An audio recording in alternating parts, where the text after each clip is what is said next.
Welcome to Plaskinniston.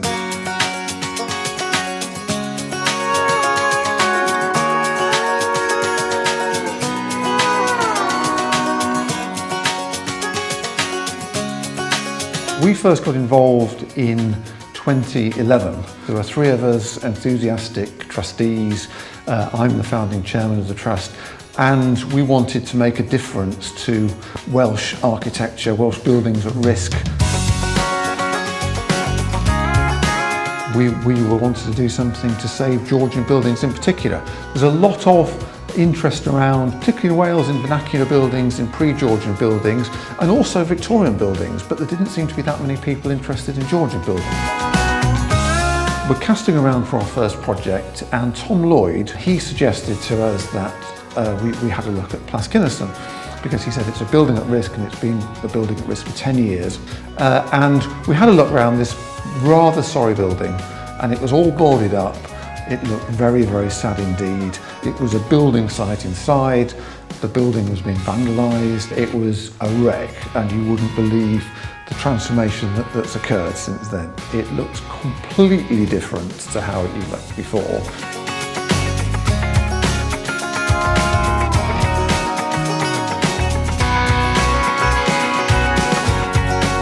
And we came up with the only viable option was to convert it to 6 one-bedroom flats after looking through loads of different options, and it was the only way, we think, of getting the building to be able to fund the restoration and then have a long-term future. There were so many obstacles that the Welsh Georgian Trust had to overcome in order to achieve the results that we see today. That took a year or two to get all of the right stamps on it. And then we went through the long, difficult process of gaining planning permission, drawing up our plans. We had structural issues. We had whatever issue you could think of, we had it in this building. So we had to convince the council and the HLF in London, the Heritage Lottery Fund, to be able to extend the local THI boundary to include this property. Without it, the project wouldn't have gone ahead. In terms of the treatment of the building, in terms of the challenges it's faced, in terms of ensuring there's community involvement, to ensure that there's a sustainable use for the project, and ensure that it's got a sustainable use going forward, you know, that this project's been invaluable.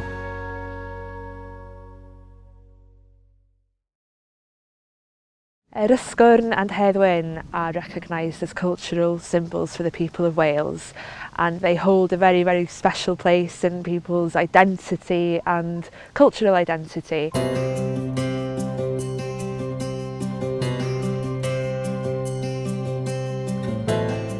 Back in 2011, while Ysgwrn was still in private hands, the house was re-roofed with the support of Cadw and the Snowdonia National Park Authority. So structurally speaking, the house was in great condition.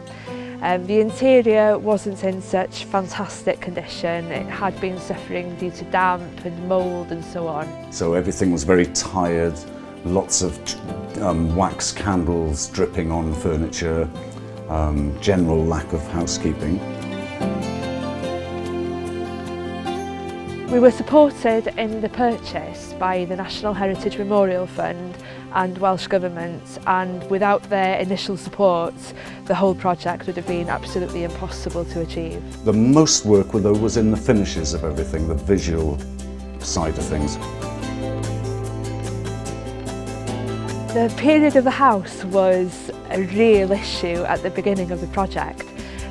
We were dealing with the house as it was in 2012, almost a century after Heddwyn's death. But then again, we didn't want to strip back those layers back to 1917, because that would mean that we would really lose this essence of preservation that the family had kept. That was the thing, to not remove the character, to keep everything even across the house, so you didn't have one thing looking brand new and something not. We chose 1950 as an approximate date, being the year of Heddwyn's mother's death, the fact that that's when it stopped being a family home, as it were. This is believed to be the only house of a famous Welsh person that retains its original furnishings. Our aim has always been to make sure that Yr Ysgwrn is here in perpetuity, that not only Heddwyn's story is kept, but that that story of that entire lost generation is preserved.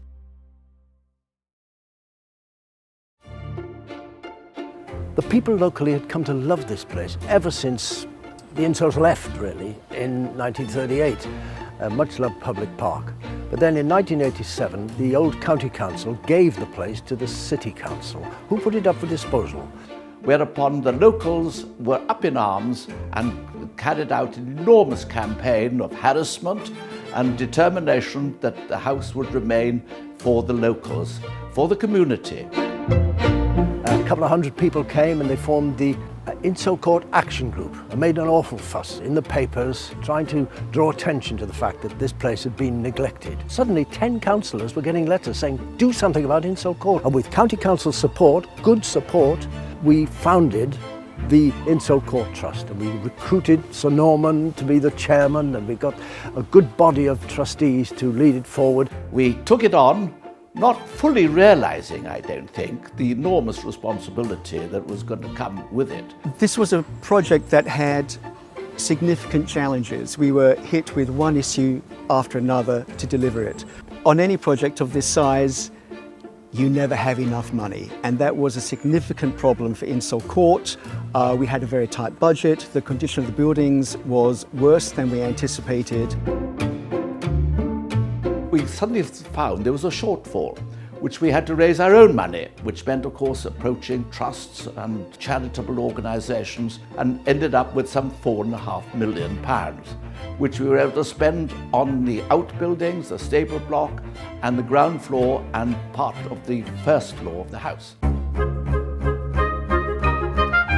One of the really difficult moments for us when we started to uncover the building was the extent of the historic discoveries. We were finding patterned ceilings, historic ceilings. Above the vaulted library, we had a lath and plaster ceiling that was in danger of collapsing through the vaulted library.